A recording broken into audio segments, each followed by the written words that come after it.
नमस्कार बच्चे। आज हम आप सभी के लिए लेकर आए हैं अमर ज्योति शिक्षण संस्थान की ओर से लाइव क्लासेस। सबसे पहले भारत माता की जय। आप सभी को बच्चों हम बताना चाहूँगा कि अभी अभी हमारे देश पर आर्थिक समस्याएं और बीमारी महामारी ये बहुत प्रकार की घटनाएं हमारे देश पर है। कोरोना वायरस के लेकर जो एक बहुत बड़ी बीमारी है, इस बीमारी के खिलाफ हमारे देश के 130 करोड़ जनता इस बीमारी से लड़ाई लड़ रहे हैं। और आप लोग से मैं अनुरोध करूंगा कि आप लोग घर पर रहें, सुरक्षित रहें। और हम अब आपके लिए लाइव क्लासेस लेकर आए हैं यही सभी समस्याओं को देखते हुए। तो आपसे मेरा अनुरोध है कि आपका समय हो चुका है, आप जल्द से जल्द लाइव हों और मेरे इस क्लास को पढ़ें समझें। आज हम आपके लिए VVI क्वेश्चंस विज्ञान का यानी साइंस का लेकर आए हैं, जिसे अब ध्यानपूर्वक ऑब्जेक्टिव क्वेश्चन पढ़ेंगे और नोट करेंगे, और जहां भी दिक्कत होगा हमसे संपर्क करेंगे। तो आइए हम शुरू करते हैं आज का पहला क्लास।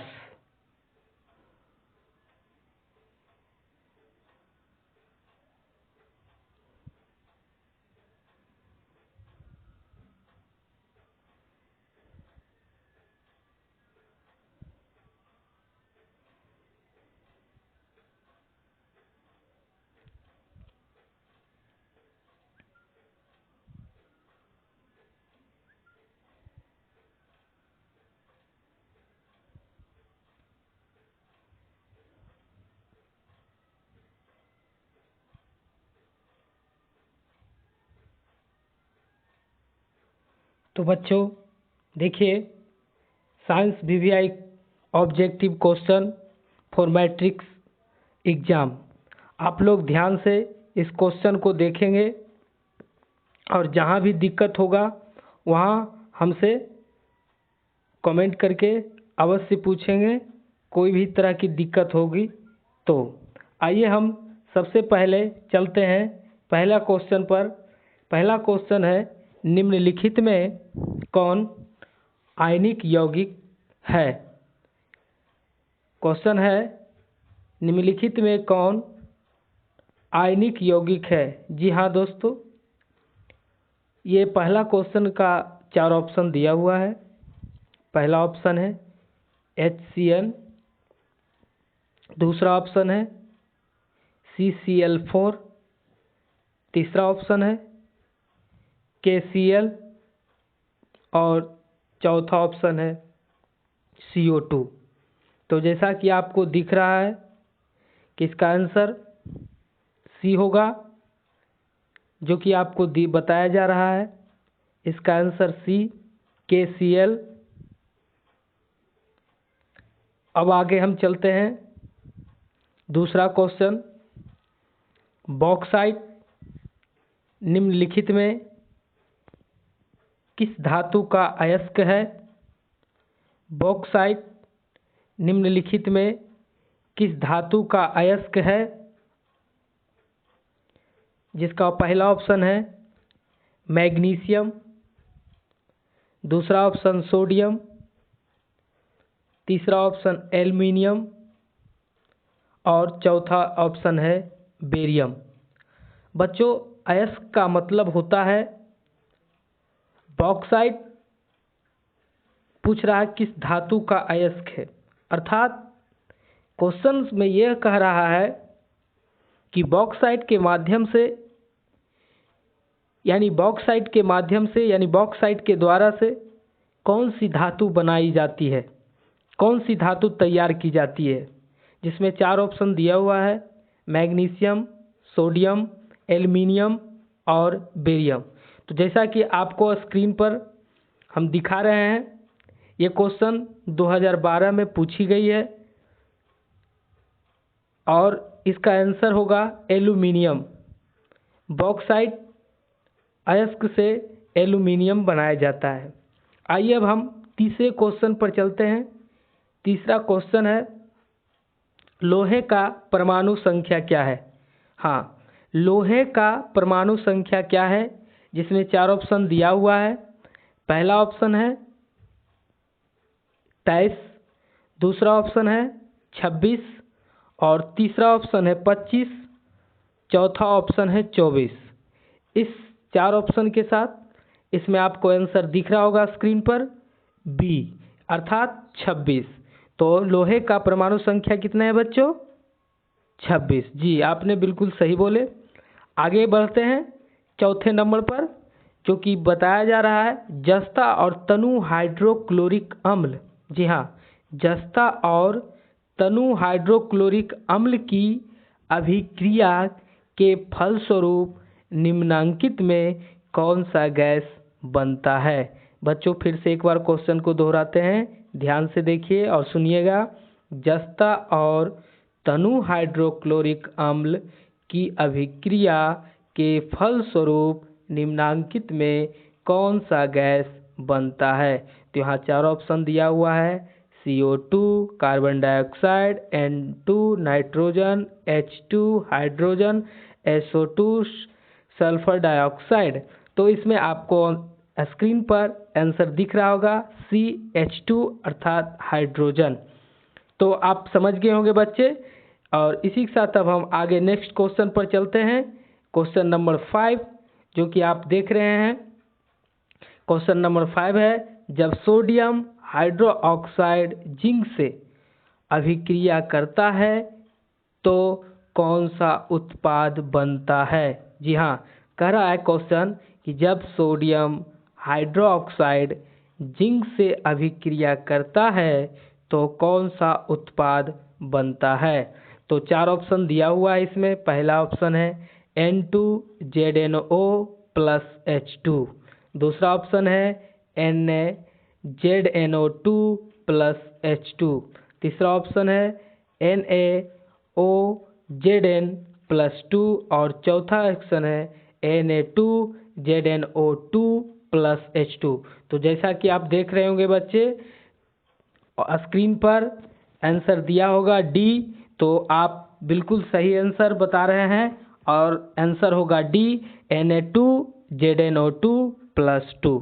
तो आप समझ गए होंगे बच्चे। चलते हैं आगे बढ़ते हैं। जी हाँ, चलिए आगे बढ़ते हैं। तो अगला क्वेश्चन 6 नंबर आपका कहता है कि लोहा से जिंक लेपित करने की क्रिया को कहते हैं। अर्थात क्वेश्चन कह रहा है लोहा से जिंक लेपित करने की क्रिया को कहते हैं। तो आप जैसा कि देख रहे हैं ये क्वेश्चन 2013 में पूछी गई है एग्जाम में। तो इसके 4 ऑप्शन भी दिया गया है। पहला ऑप्शन है संक्षारण, दूसरा ऑप्शन गैल्वेनीकरण, तीसरा ऑप्शन पानी चढ़ाना और चौथा ऑप्शन विद्युत अपघटन। तो आपको स्क्रीन पर दिख रहा होगा बच्चों आंसर बी यानी गैल्वेनीकरण। तो आप समझ गए होंगे। अब आगे अगला क्वेश्चन आपका है निम्नलिखित में कौन अधिक अभिक्रियाशील है। हाँ क्वेश्चन है, ध्यान से सुनिएगा बच्चों। निम्नलिखित में कौन अधिक अभिक्रियाशील है, अर्थात कौन क्रिया मतलब किसी को कन्वर्ट करने में कौन सबसे ज़्यादा क्षमता ज़्यादा रखता है। तो वही ये क्वेश्चन कर रहा है कि निम्नलिखित में कौन अधिक अभिक्रियाशील है, जिसमें 4 ऑप्शन दिया गया है। पहला ऑप्शन है Cu कॉपर, दूसरा Hg, तीसरा Ag और चौथा Au। तो इस प्रकार से आपको आंसर दिख ही रहा होगा स्क्रीन पर, आंसर ए अर्थात कॉपर। तो आप बिल्कुल अच्छे से समझ गए होंगे। तो हम एक बार बताइए बच्चे कि निम्नलिखित में कौन अधिक अभिक्रियाशील है, कॉपर। जी आप बिल्कुल सही बोला। जी हाँ, अगला क्वेश्चन हम आपके लिए क्वेश्चन नंबर 8, विद्युत अपघटन में इलेक्ट्रॉन मुक्त होता है। विद्युत अपघटन में इलेक्ट्रॉन मुक्त होता है। जी हाँ, तो पहला ऑप्शन है एनोड पर, दूसरा ऑप्शन है कैथोड पर, तीसरा ऑप्शन है दोनों पर और चौथा ऑप्शन है इनमें से कोई नहीं। तो जैसा कि आपको आंसर स्क्रीन पर दिख रहा होगा, आंसर है एनोड पर। आपको हम क्लास में एनोड और कैथोड के बारे में बताए थे। अगर इस पर समस्या हो तो जरूर हमसे संपर्क कीजिएगा। नेक्स्ट क्वेश्चन है, धातुएं ऊष्मा तथा विद्युत के होती है। धातुएं ऊष्मा तथा विद्युत के होती है। यहाँ दो क्वेश्चन है सर, अचालक और दूसरा है चालक। अचालक का मतलब होता है कि जो धातुएं में जो है विद्युत प्रवाहित नहीं होती है, और चालक का मतलब होता है धातु में विद्युत प्रवाहित होती है। तो आपको यहाँ पर बताना है कि प्रवाहित होती है या नहीं होती है धातुएं में विद्युत। तो जैसा कि आपने देख रहे हैं ए और बी दोनों, तो धातुएं में जो होता है दोनों प्रकार की होता है, नहीं अचालक भी होता है और नहीं भी चालक, अर्थात चालक अचालक भी होता है। तो इस प्रकार से आपका आंसर सी होगा, ए और बी दोनों। आइए आगे हम सब बढ़ते हैं। अधातुएं आवर्त सारणी में किस ओर स्थित होती है। अधातुएं आवर्त सारणी में किस ओर स्थित होती है। पहला ऑप्शन है बाईं ओर केंद्र में, दूसरा ऑप्शन है दाईं ओर केंद्र में, तीसरा ऑप्शन है लैंथेनाइज तत्वों के साथ, चौथा ऑप्शन है इनमें से कोई नहीं। तो जैसा कि आपने देख रहे हैं स्क्रीन पर, आंसर होगा क्या बच्चों, ए। क्या है, बाईं ओर केंद्र में। जी आपने बिल्कुल सही कहा। और आगे बढ़ते हैं, क्वेश्चन नंबर 11। SiGeAs और Sb तत्व कहे जाते हैं। तो यहाँ चार ऑप्शन है, क्रियाशील धातुएं, दूसरा ऑप्शन है अभिक्रियाशील धातुएं, तीसरा ऑप्शन है अधातु और चौथा ऑप्शन है उपधातु। तो इस प्रकार से आप लोगों को बताया गया है ऑप्शन के अनुसार आंसर डी। तो क्या आंसर होंगे बच्चे, जी हाँ उपधातु। आगे हम बढ़ते हैं, क्वेश्चन नंबर 12। अधातुएं आवर्त सारणी में किधर पाई जाती है। अधातुएं आवर्त सारणी में किस ओर पाई जाती है। तो आइए, आपको पता है पहला ऑप्शन दाईं ओर, दूसरा ऑप्शन बाईं ओर, तीसरा ऑप्शन केंद्र में और चौथा ऑप्शन आपको दिख रहा होगा इनमें से कोई नहीं। तो जैसा कि आपको स्क्रीन पर दिख रहा होगा ऑप्शन ए, तो यानी आंसर क्या होगा बच्चे, दाईं ओर। जी आपने बिल्कुल सही कहा। आइए अब आगे हम बढ़ते हैं। 13 number question, titanium, titanium, chromium, manganese तथा जिरकोनियम धातुओं को कहा जाता है। फिर से क्वेश्चन ध्यान से सुनिएगा, टाइटेनियम, क्रोमियम, मैग्नीशियम तथा जिरकोनियम धातुओं को कहा जाता है। तो पहला ऑप्शन है महत्वपूर्ण धातु, सामरिक धातु, प्राचीनतम धातु और कोई नहीं। तो जैसा आपको के आंसर में दिख रहा होगा सामरिक धातु। तो आप लोग बहुत अच्छे से लिख लिए होंगे बच्चे। अब आगे बढ़ते हैं, क्वेश्चन नंबर 14। चौथा नंबर क्वेश्चन 14 है, ऐसे तत्व जो इलेक्ट्रॉन को त्याग कर धनात्मक आयन बनाते हैं कहे जाते हैं। यानी कहते हैं कि ऐसे तत्व जो इलेक्ट्रॉन को त्याग कर धनात्मक आयन बनाते हैं कहे जाते हैं। तो इसका आंसर है, पहला ऑप्शन है अधातु, दूसरा ऑप्शन है उपधातु, तीसरा ऑप्शन है धातु, चौथा ऑप्शन है मिश्र धातु। तो इस प्रकार से आपको दिख रहा होगा कि आंसर आपका होगा सी यानी धातु। तो आइए हम अब आगे चलते हैं। अगला क्वेश्चन है आपका, धातु द्वारा त्यागी गई इलेक्ट्रॉनों की संख्या को उस धातु तत्व का क्या कहा जाता है। जी हाँ बच्चों, क्वेश्चन है धातु द्वारा त्यागी गई इलेक्ट्रॉनों की संख्या को उस धातु तत्व का क्या कहा जाता है? तो पहला ऑप्शन है संयोजकता, दूसरा ऑप्शन है आयनों की संख्या, तीसरा ऑप्शन है प्रोटॉनों की संख्या और चौथा ऑप्शन है इनमें से कोई नहीं। तो जैसा कि आपको पता चल रहा है आंसर ए होगा, यानी क्या होगा? संयोजकता। आपने बिल्कुल सही कहा बच्चों। अब आगे हम बोलते हैं 16 नंबर क्वेश्चन में, जो कि बोल रहा है सोना का धात्विक चमक कैसा होता है? सोना का धात्विक चमक कैसा होता है? जो कि आपको पहला ऑप्शन है सफेद, दूसरा ऑप्शन है लाल भूरा वर्ण, तीसरा ऑप्शन है सी अर्थात पीत वर्ण और चौथा ऑप्शन है इनमें से कोई नहीं। तो जैसा आपको स्क्रीन पर दिख रहा होगा आंसर सी यानी पीत वर्ग। जी हाँ बच्चों, आप बिल्कुल समझ गए होंगे। अब आगे बढ़ते हैं क्वेश्चन नंबर 17। क्वेश्चन नंबर 17 में है चांदी के बर्तन या गहने को वायु में खुला छोड़ने पर उसके सतह पर काले धब्बे पड़ जाते हैं, जो है। बच्चों ध्यान से क्वेश्चन देखिएगा, और ये काल्पनिक है, ये आप देख सकते हैं अपने घरों में। देखते होंगे कि चांदी का जो भी आभूषण है, जो भी है, पायल है, अंगूठी है, कुछ भी है, वो बाहर रहते हैं, खुले में रहते हैं, वायु में रहते हैं। उस पर हर प्रकार की हवाएं, नमी सभी पड़ते रहती है, जिसके कारण उसका जो चमक होता है भाग जाता है। आखिर वो क्या है, इसके बारे में हम आपको बताने जा रहे हैं बच्चों। ध्यान से देखिए, क्वेश्चन है चांदी के बर्तन या गहने को वायु में खुला छोड़ने पर उसके सतह पर काले धब्बे पड़ जाते हैं, जो है। तो पहला ऑप्शन है सिल्वर क्लोराइड, दूसरा ऑप्शन है सिल्वर सल्फाइड, तीसरा ऑप्शन है सिल्वर नाइट्रेट, चौथा इनमें से कोई नहीं। तो जैसा कि आपको स्क्रीन पर भली भांति दिख रहा होगा आंसर बी अर्थात सिल्वर सल्फाइड। क्या होगा बच्चों? जी हाँ बिल्कुल सही, सिल्वर सल्फाइड। अब हम आगे बढ़ते हैं और क्वेश्चन नंबर 18, जिसको ध्यान से पढ़िए।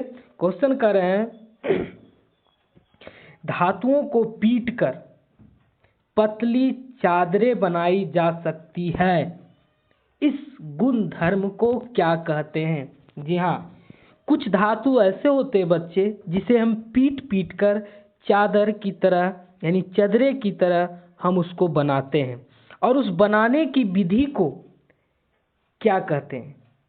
तो आइए हम आपके सामने क्वेश्चन फिर से दोहराते हैं। धातुओं को पीटकर पतली चादरें बनाई जा सकती है, इस गुण धर्म को क्या कहते हैं? तो पहला ऑप्शन है आघात वर्ध्यता, दूसरा ऑप्शन है तन्यता और तीसरा ऑप्शन है कठोरता। इस चौथा ऑप्शन आप तो देख ही रहे हैं, इनमें से कोई नहीं। तो आपको आंसर स्क्रीन पर दिख रहा होगा बच्चों, ए यानी आघात वर्ध्यता। आप समझ गए होंगे बच्चों। अब आगे हम बढ़ते हैं क्वेश्चन नंबर 19 में है 1 ग्राम सोने से 2 किलोमीटर लंबी तार खींची जा सकती है, धातु में यह गुणधर्म क्या कहलाती है?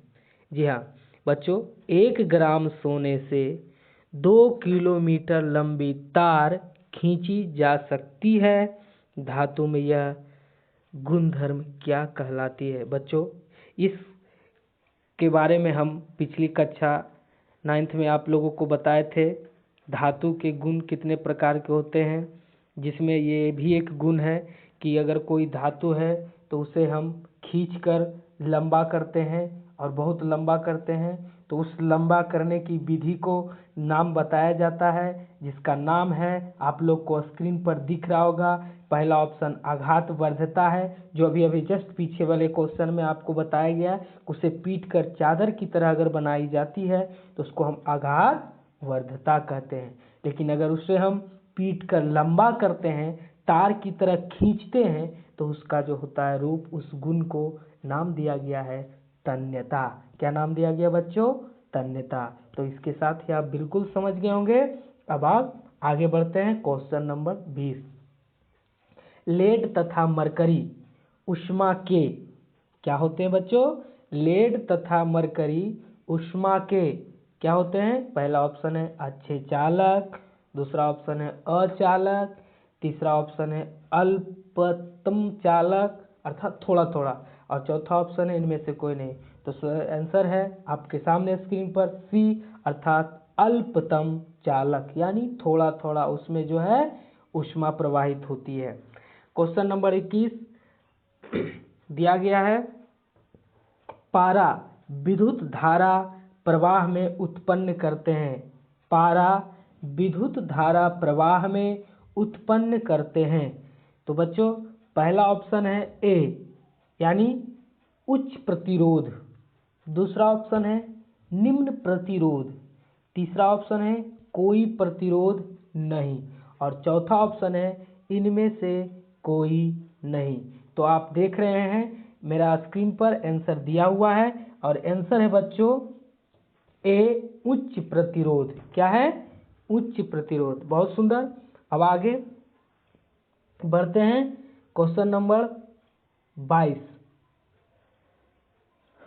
क्वेश्चन नंबर 22 है, एल्यूमिनियम ऑक्साइड जिंक ऑक्साइड की प्रकृति है। एल्यूमिनियम ऑक्साइड जिंक ऑक्साइड की प्रकृति है। पहला ऑप्शन है अम्लीय, दूसरा ऑप्शन है क्षारीय, तीसरा ऑप्शन है ए और बी दोनों, चौथा ऑप्शन इनमें से कोई नहीं। तो देखते हैं आपके स्क्रीन पर आंसर दिया हुआ है सी अर्थात ए और बी दोनों, यानी अम्लीय और क्षारीय। अब क्वेश्चन नंबर 23। आप भली बहुत अच्छे से पढ़ रहे हैं, बहुत अच्छे से देख रहे हैं। हम आशा करते हैं इसी प्रकार आप लोग पढ़ें और इसे नोट करें, और नोट करके याद करें और अपने भविष्य को बनाएं, एक अच्छे मुकाम को पाए और अच्छे से एग्जाम दें। आइए हम क्वेश्चन नंबर 24 में जाते हैं। क्वेश्चन नंबर 24 है, कॉपर सल्फेट के नीला विलयन में, कॉपर सल्फेट के नीला विलयन में Zn डालने पर जिंक सल्फेट का कैसा लवण बनता है? कॉपर सल्फेट के नीला विलयन में Zn डालने पर जिंक सल्फेट का कैसा लवण बनता है? तो पहला क्वेश्चन है बच्चों पहला ऑप्शन है नीला, दूसरा ऑप्शन है पीला, तीसरा ऑप्शन है वर्णहीन, और चौथा ऑप्शन है इनमें से कोई नहीं। तो आप जैसा कि देख रहे होंगे स्क्रीन पर, तीसरा आंसर यानी सी पर वर्णहीन। वर्णहीन का मतलब होता है रंगहीन। साइंस में सर आप लोग को बताया जा रहा है, जैसे कि हम सब हिंदी में पढ़ते वर्ण, तो अक्षरों को वर्ण कहते हैं, लेकिन साइंस में अगर हम वर्ण का चर्चा करते हैं तो वर्ण का मतलब रंग होता है। तो यहाँ पर नीला पीला तो आप बिल्कुल समझ रहे होंगे बच्चे, लेकिन यहाँ वर्णहीन, वर्णहीन का मतलब होता है रंगहीन। वर्णहीन का मतलब क्या होता है बच्चों? हाँ बिल्कुल सही, रंगहीन। आप बहुत तेज हो गए हैं। आगे चलते हैं क्वेश्चन 25। ऑक्साइड अयस्क को समृद्धि करने के लिए इसे क्या किया जाता है? ऑक्साइड अयस्क को समृद्धि करने के लिए इसे क्या किया जाता है? तो सबसे पहला ऑप्शन है द्रवचालित धुलाई, दूसरा ऑप्शन फेन प्लवन प्रक्रम, तीसरा ऑप्शन विद्युत चुंबकीय पृथक्करण, चौथा ऑप्शन इनमें से कोई नहीं। तो आपको स्क्रीन पर आंसर दिख ही रहा होगा बच्चों, क्या है? द्रवचालित धुलाई। बिल्कुल अच्छा। आइए अब आगे बढ़ते हैं क्वेश्चन नंबर 26। जिंक पर तनु H2SO4 की अभिक्रिया से कौन सी गैस बनती है? जिंक पर तनु H2SO4 की अभिक्रिया से कौन सी गैस बनती है? तो पहला ऑप्शन है ऑक्सीजन, दूसरा ऑप्शन है बच्चों हाइड्रोजन, तीसरा ऑप्शन है सल्फर डाइऑक्साइड, और चौथा ऑप्शन है इनमें से कोई नहीं। तो जैसा कि आपने स्क्रीन पर देख रहे हैं बच्चे, स्क्रीन पर आंसर है आपका बी, जो होगा आंसर हाइड्रोजन। क्या होगा बच्चे? जी हाँ बिल्कुल सही, हाइड्रोजन। आप बिल्कुल सही बोल रहे हैं। अब आगे हम सब बढ़ते हैं तो अगला क्वेश्चन है हमारा क्वेश्चन नंबर 27 अर्थात 27। एल्यूमिनियम पर मोटी ऑक्साइड की परत चढ़ाने की क्रिया को कहते हैं। एल्यूमिनियम पर मोटी ऑक्साइड की परत चढ़ाने की क्रिया को कहते हैं। पहला ऑप्शन एनोडीकरण, दूसरा ऑप्शन जस्तीकरण, तीसरा ऑप्शन गैल्वेनीकरण, चौथा ऑप्शन इनमें से कोई नहीं। तो जैसा आपको स्क्रीन पर दिख रहा होगा बच्चों कि ऑप्शन नंबर ए आंसर होगा एनोडीकरण। अब इसी के साथ क्वेश्चन नंबर 28 अर्थात 28 कहता है कि धातुएं जल से अभिक्रिया कर कौन सी गैस बनाती है। धातुएं जल से अभिक्रिया कर कौन सी गैस बनाती है। तो आइए आंसर आपके सामने ऑप्शन है और आपके सामने आंसर है। आप भली भांति देख रहे होंगे और हमें आशा है कि आप इसी प्रकार देखते रहेंगे, पढ़ते रहेंगे, आगे बढ़ते रहेंगे। तो पहला ऑप्शन है बच्चों ऑक्सीजन गैस, दूसरा ऑप्शन है हाइड्रोजन गैस, तीसरा ऑप्शन है नाइट्रोजन गैस और चौथा इनमें से कोई नहीं। जी हाँ बिल्कुल, और पहला ऑप्शन नहीं होगा, आंसर इसका होगा दूसरा ऑप्शन अर्थात हाइड्रोजन गैस। जी हाँ हाइड्रोजन गैस। अब आगे हम सब बढ़ते हैं अगले क्वेश्चन नंबर 29। जेडन और एल में जिंक और एल्युमिनियम में, जी हाँ जेडन फॉर जिंक और एल फॉर एल्युमिनियम, तो जेडन और एल्युमिनियम में कौन अधिक अभिक्रियाशील है। जेडन और एल्युमिनियम में कौन अधिक अभिक्रियाशील है। तो पहला ऑप्शन होगा जेडन, दूसरा एल, तीसरा दोनों, चौथा इनमें से कोई नहीं। तो जैसा कि आपको स्क्रीन पर दिख रहा है बच्चों, आंसर होगा बी अर्थात एल्युमिनियम यानी एल। तो कौन अभिक्रियाशील है, एल, बिल्कुल सही। अब आगे क्वेश्चन बढ़ाते हैं। अगला क्वेश्चन आपका है सर, धातु से अधातु में इलेक्ट्रॉन के स्थानांतरण से बने यौगिक को कहते हैं। धातु से अधातु में इलेक्ट्रॉन के स्थानांतरण से बने यौगिक को कहते हैं। तो पहला ऑप्शन है सहसंयोजक यौगिक, दूसरा ऑप्शन है आयनिक यौगिक, तीसरा ऑप्शन है ए और बी अर्थात दोनों, और चौथा ऑप्शन है इनमें से कोई नहीं। तो जैसा कि आपको स्क्रीन पर दिख रहा है बच्चों, आंसर होगा बी यानी आयनिक यौगिक। क्या होगा बच्चों, आयनिक यौगिक। तो आइए आगे चलते हैं क्वेश्चन नंबर 31। निम्न में कौन अधातुएं हैं। निम्न में कौन अधातुएं हैं। पहला ऑप्शन है एच यानी हाइड्रोजन, दूसरा बी जेडन यानी जिंक, तीसरा Mg यानी मैग्नीशियम और चौथा डी यानी फेरस अर्थात लोहा। तो इनमें से आपको दिख रहा है आंसर ए यानी हाइड्रोजन अधातुएं है। आगे क्वेश्चन नंबर 32 अर्थात 32। हीरा का गलनांक तथा क्वथनांक होते हैं। हीरा का गलनांक तथा क्वथनांक होते हैं। पहला निम्न, दूसरा माध्यम, तीसरा उच्च, चौथा इनमें से कोई नहीं। तो जैसा कि आपको दिख रहा होगा इनमें से आंसर होगा आपका सी उच्च। जी हाँ। क्वेश्चन नंबर 33 आइए कह रहा है कि अम्लीय CuSO4 कॉपर सल्फेट के विलयन का विद्युत अपघटन कराने पर शुद्ध तांबा जमा होता है। अम्लीय CuSO4 के विलयन का विद्युत अपघटन कराने पर शुद्ध तांबा जमा होता है। तो जी हाँ पहला ऑप्शन है कैथोड पर, दूसरा ऑप्शन एनोड पर, तीसरा ऑप्शन ए और बी दोनों, चौथा ऑप्शन इनमें से कोई नहीं। तो जैसा कि आपको स्क्रीन पर दिखाया गया है, आंसर ए यानी कैथोड पर। क्वेश्चन नंबर 34 जो दिया हुआ है, अम्लीय कॉपर सल्फेट के विलयन के अम्लीय कॉपर सल्फेट के विलयन के विद्युत विच्छेदन कराने पर कॉपर सल्फेट विलयन है।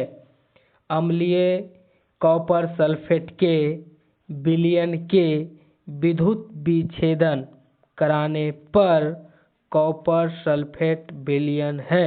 तो इसका ऑप्शन है पहला कैथोड, दूसरा विद्युत अपघटय, तीसरा एनोड, चौथा इनमें से कोई नहीं। तो जैसा कि आपको स्क्रीन पर दिख रहा है बच्चों, आंसर होगा बी यानी विद्युत अपघटय। क्वेश्चन नंबर 35 अर्थात 35 क्वेश्चन है, अम्लीय कॉपर सल्फेट में विद्युत धारा प्रवाहित करने पर अविलय अशुद्धियां एनोड तली पर निक्षेपित होता है जिसे कहा जाता है। आइए क्या क्वेश्चन ध्यान से देखिएगा। अम्लीय कॉपर सल्फेट में विद्युत धारा प्रवाहित करने पर अविलय अशुद्धियां एनोड तली पर निक्षेपित होता है जिसे कहा जाता है। तो यहाँ पहला ऑप्शन है पंख, दूसरा ऑप्शन है गैंग, तीसरा ऑप्शन है एनोड पंख, चौथा इनमें से कोई नहीं। तो जैसा आपको स्क्रीन पर आंसर दिख रहा होगा, आंसर सी यानी एनोड पंख। जी हाँ बच्चों, क्या होगा आंसर? हाँ बिल्कुल सही, एनोड पंख। आगे हम बढ़ते हैं क्वेश्चन नंबर 36 अर्थात 36 निर्जल कैल्शियम क्लोराइड को कहा जाता है। निर्जल कैल्शियम क्लोराइड को कहा जाता है। पहला ऑप्शन है शुष्कन कर्मक, दूसरा वायु को गीला करने वाला, तीसरा यह जलवाष्प से अप्रभावित रहता है, चौथा इनमें से कोई नहीं। तो जैसा कि आपको स्क्रीन पर दिख रहा है, शुष्कन कर्मक। आंसर क्या होगा बच्चों? शुष्मन कर्मक। आप लोग इसको ध्यान से देखिए, क्या होगा आंसर? शुष्मन कर्मक।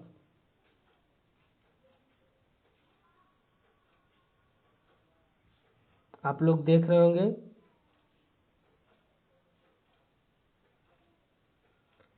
शुष्मन कर्मक।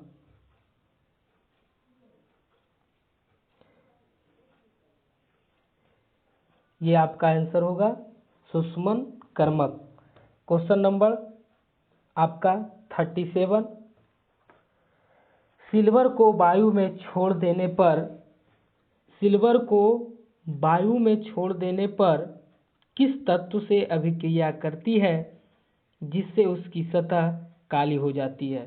जी हाँ, सिल्वर को वायु में छोड़ देने पर किस तत्व से अभिक्रिया करती है जिससे उसकी सतह काली हो जाती है? तो पहला ऑप्शन है बच्चों O2 ऑक्साइड से, दूसरा CO2 कार्बन डाइऑक्साइड से, और तीसरा S से सल्फर। तो आपको जैसा कि आंसर यहाँ पर दिख रहा है सी यानी सल्फर से। क्या होगा बच्चों? सल्फर से। जी हाँ बिल्कुल आप सही बोल रहे हैं। अब आगे हम सब बढ़ते हैं क्वेश्चन नंबर 38 कॉपर को वायु में कुछ दिनों तक छोड़ देने पर, कॉपर को वायु में यानी खुले स्थान में छोड़ देने पर उसके सतह से भूरे रंग की परत धीरे धीरे समाप्त होकर हरे रंग की परत चढ़ जाती है। यह किस कारण से होता है? जी हाँ बच्चों, ध्यान से देखिए। क्वेश्चन है कि कॉपर को वायु में कुछ दिनों तक छोड़ देने पर उसके सतह से भूरे रंग की परत धीरे धीरे समाप्त होकर हरे रंग की परत चढ़ जाती है। यह किस कारण से होता है? तो आपको पता है, जी हाँ, पहला ऑप्शन है सांद्र CO2 के साथ अभिक्रिया के कारण, शुष्क CO2 के साथ अभिक्रिया के कारण, और तीसरा है CO2 के साथ कोई अभिक्रिया नहीं होती है, और तीसरा इनमें से कोई नहीं। तो आपको दिख रहा है स्क्रीन पर आंसर ए अर्थात सांद्र CO2 के साथ अभिक्रिया करने के कारण, जिसके कारण ही जो है वो अपना धीरे धीरे रंग समाप्त हो जाते हैं और धीरे धीरे उस पर परत चढ़ जाती है भूरे रंग की। आगे 39 नंबर क्वेश्चन ध्यान से देखिए। लंबे समय तक लोहे की कांटी को आर्द्र वायु में छोड़ देने पर उसके सतह पर किस रंग की परत पड़ जाती है?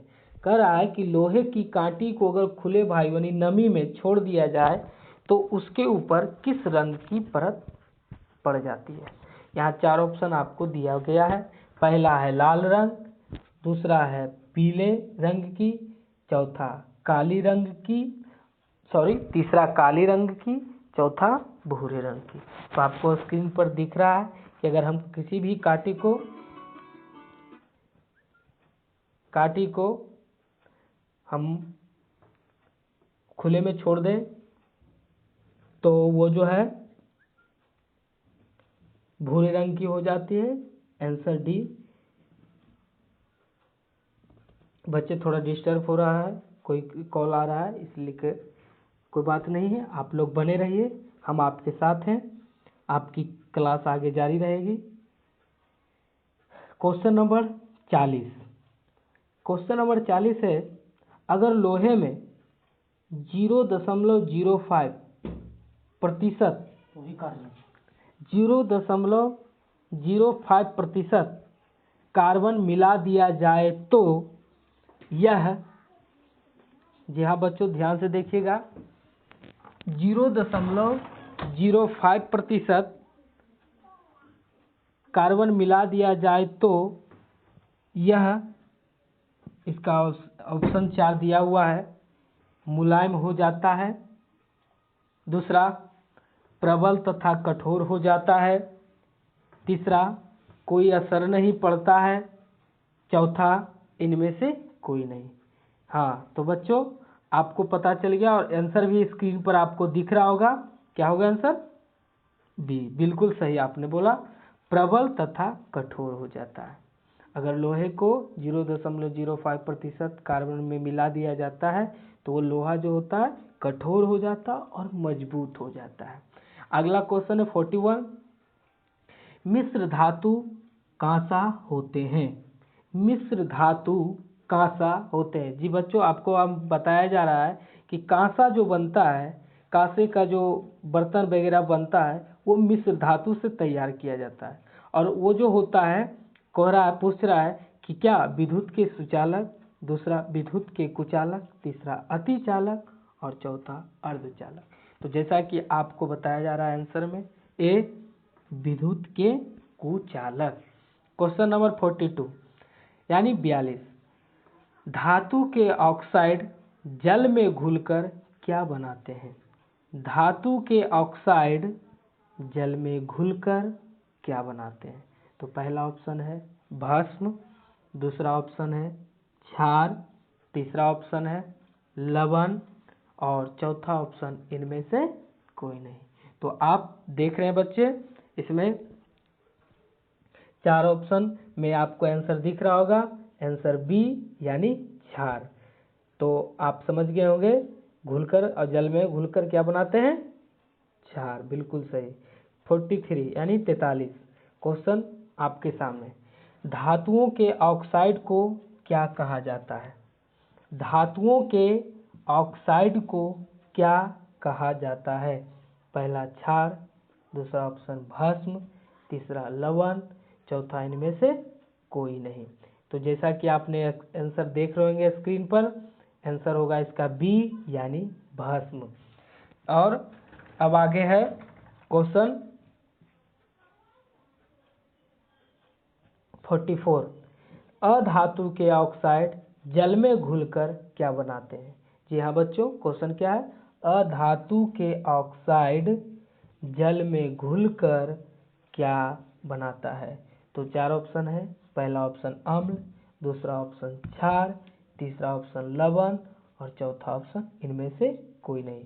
तो जैसा कि आप बच्चे देख रहे होंगे स्क्रीन पर इसका आंसर दिया हुआ है। क्या आंसर? अम्ल। जी हाँ, बिल्कुल सही बोला आपने, इसका आंसर अम्ल होगा। क्वेश्चन नंबर 45 अर्थात 45, सक्रियता श्रेणी में सबसे क्रियाशील धातु है। सक्रियता श्रेणी में सबसे क्रियाशील धातु है, यानी आपको इसमें चार ऑप्शन दिया हुआ है।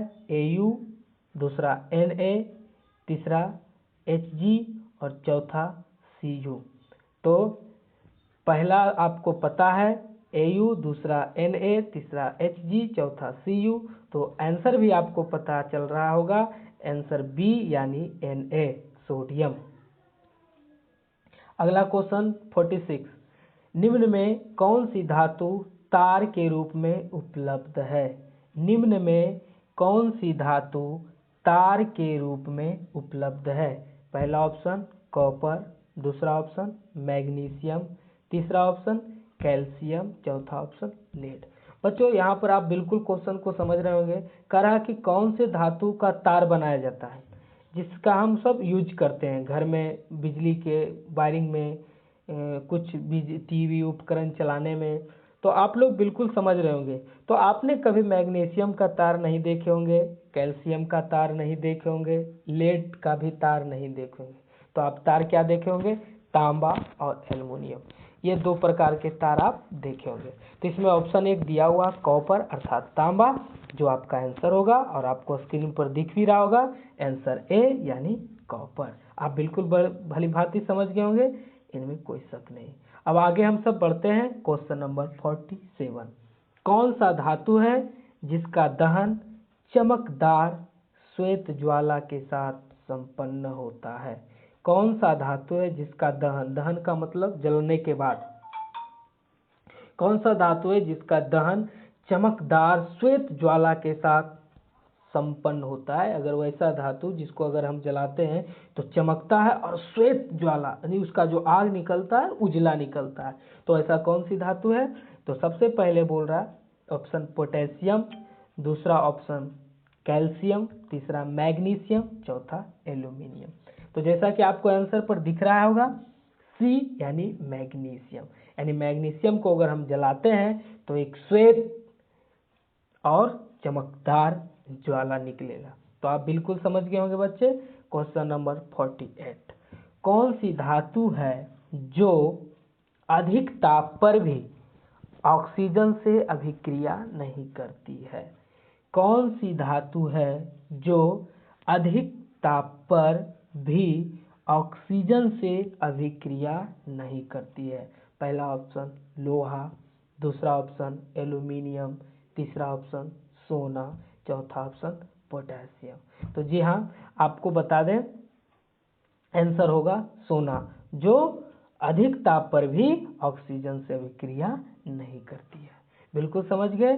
क्वेश्चन नंबर 49, सोडियम तथा पोटेशियम, सोडियम तथा पोटेशियम धातु तेजी से अभिक्रिया करता है।